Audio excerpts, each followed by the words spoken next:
हरि ओं दशकं 18 पृथुचक्रवर्तिचरितम्।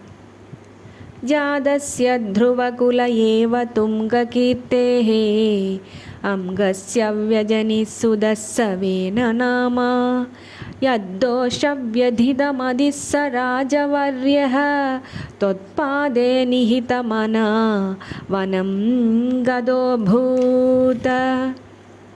पापो भिक्षितितलपालनाय वेनः पौराद्यैरुपनिहितकठोरवीर्यः सर्वेभ्यो निजबलमेव सम्प्रशंसन् भूचक्रे तव यजनान्ययं न्यरौत्सीत। सम्प्राप्ते हितकथनाय तापसौघे मत्तोऽन्यो भुवनपतिर्न कश्चनेति त्वन्निन्दावचनपरो मुनीश्वरैस्तैः शापाग्नौ शलभदशामनायिवेनः।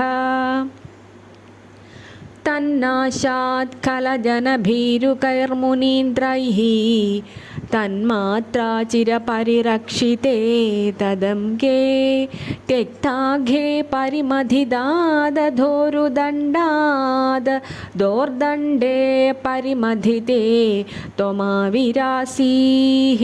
सर्वत्र गोविन्दनामसङ्कीर्तनं गोविन्द गोविन्द।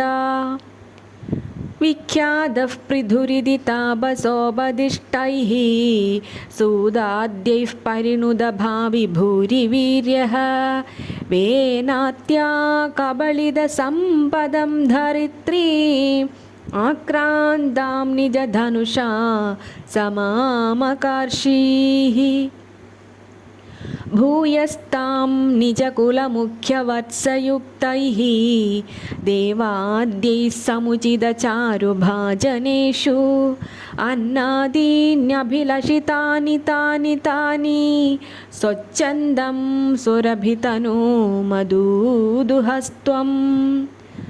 आत्मानं यजति मखैस्त्वयि त्रिधामन् आरब्धे शततमवाजि मेधयागे स्पर्धालुष्यतमख ईट्यनीचवेषो हृत्वांश्वं तव तनयात् पराजितोऽभूत्। देवेन्द्रं मुहुरिति वाजिनं हरन्तं वह्नौ तं मुनिवरमण्डले जुहूषौ रुन्धाने कमलभवे क्रतो समाप्तौ साक्षात् त्वं मधुरिपुमैच्छधा स्वयं स्वम्।